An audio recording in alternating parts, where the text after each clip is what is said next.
I am back at Ohio University, and I'm in this tunnel over on Richland Avenue that is adorned with Ethered Eldridge's artwork, one of my professors from 40 years ago. And I just love being down here.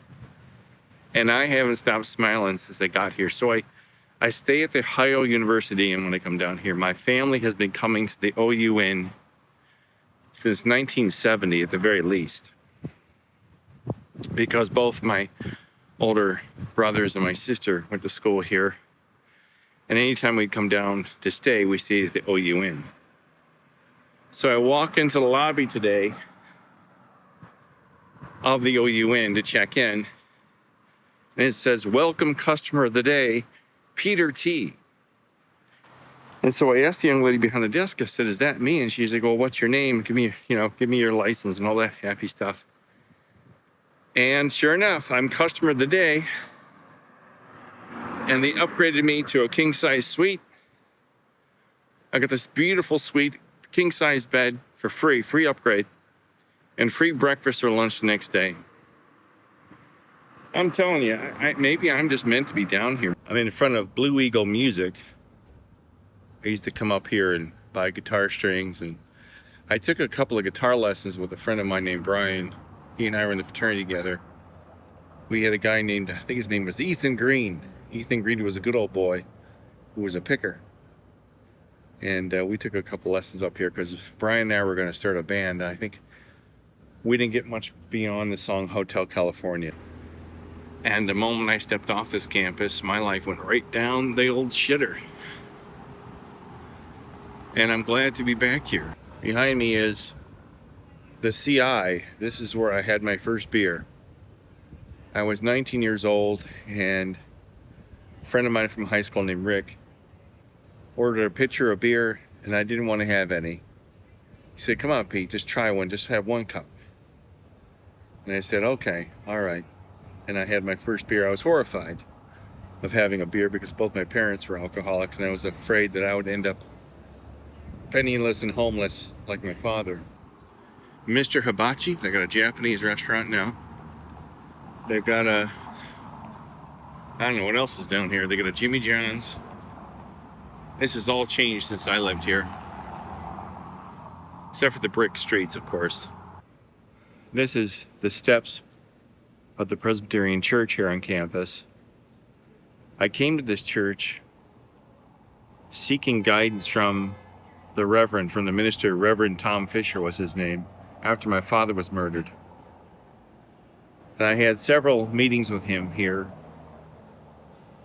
And I didn't really get a lot of answers. He gave me my first Bible, and he showed me a movie. It was on a 16mm projector, trying to explain how Christ was like a clown. And he was persecuted and strung up like a jester or a joker or some strange film like that. And I was like more confused than ever when I walked out of here. Maybe it would have been different. Maybe it would have been different that if I had some type of wonderful career outside of here after I left OU and I put it all behind me, forgot about it. But I'll tell you, everybody I know, even people that have careers, are not real crazy with their lives. They wish they were back here. Behind me is the Athena. It was a theater when I was down here. I saw movies here. I think I saw the Rocky Horror Picture Show here. And I remember walking across this green, across this campus on the way to school, on the way to classes, on the way to the burrito buggy and the bagel buggy, and aching for all the young ladies that walked past when I was a younger man. Trust me, as a grown man, it might sound dirty, but I still ache. But maybe I was never meant to leave here. Maybe I was never meant to leave Ohio University. Maybe this was my home. Maybe this was my destination. Behind me is the dreaded Jeff Hill. I used to live on East Green my freshman year, and Jeff Hill was the bane of every freshman's existence that lived over here. We had to walk up this hill, walk down this hill. I don't remember really having too much trouble with it. Now, at the age of 57, I get a little bit winded. I think one of my problems with my life after school is my life seems to be a menagerie of compulsive bad choices. I made a lot of bad choices, where to work and how to work and who to hang out with and where to live, and it all just got to be very, very, very confusing to me. The building over my right shoulder is Washington Hall in East Green, Ohio University. And that's where I stayed my freshman year. And that's where I met my best friend, Pete. Pete and I used to play out here. We used to play catch the football and then frisbee. And this is 1984, and every window, every guy's window had their speakers pointed out the window, blasting the album by Van Halen in 1984. You know, I had this degree, I was going to become somebody. My degree didn't help me do anything. I guess it got my foot in the door, but the degree itself, a degree in communications and public speaking, didn't help me in the business world in any way, shape, or form. I just felt so wonderful living here. This is a beautiful campus, and the women were all beautiful. And it was just like, it was almost like a heaven on earth. I tell you, it was. Behind me is Morton Hall. This is where I took Psychology 101 in the fall of 1984. Paula Popovich was my professor.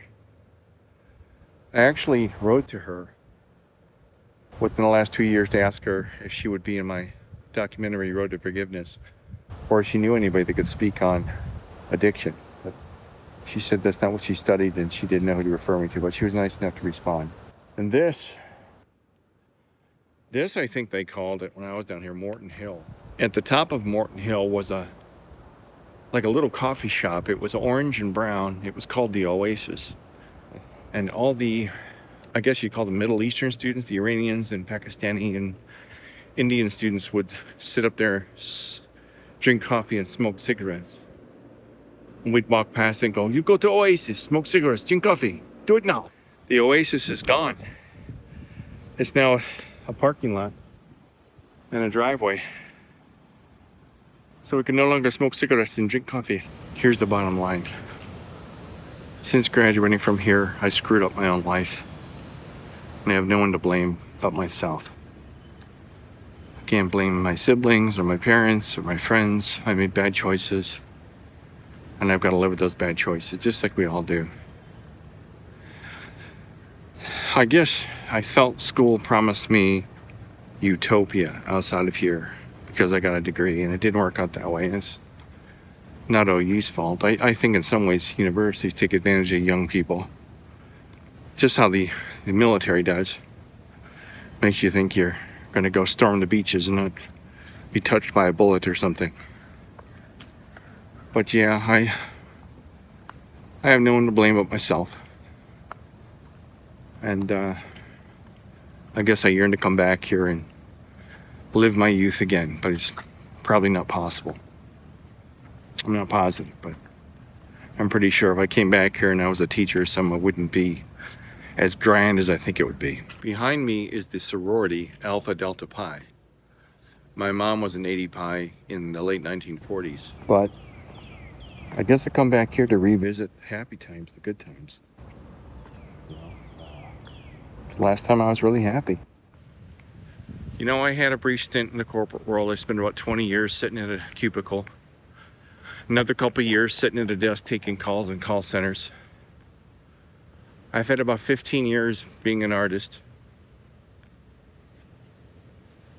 And I've enjoyed being an artist. I like being an artist. I like the fact that I feel comfortable calling myself an artist. But I feel like there's some unfinished business here. I feel like something was left undone, and I've got to come back here and finish it. And I don't know what that is. I've always wanted to teach at the collegiate level. Maybe I'm meant to be a teacher here, even if it's just a teaching assistant. I don't know. I just don't know.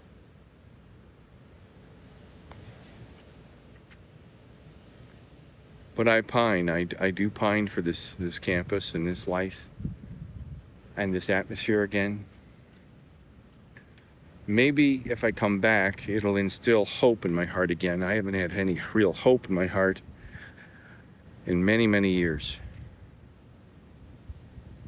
The real world chewed me up and spit me out like a dog. Chewed me up and spit me out like a bad piece of gristle from a rancid bag of jerky. I just didn't succeed in the real world. Maybe I want to come back here and try to revisit my youth as a 57-year-old guy with a bad back and a bad prostate. I don't know.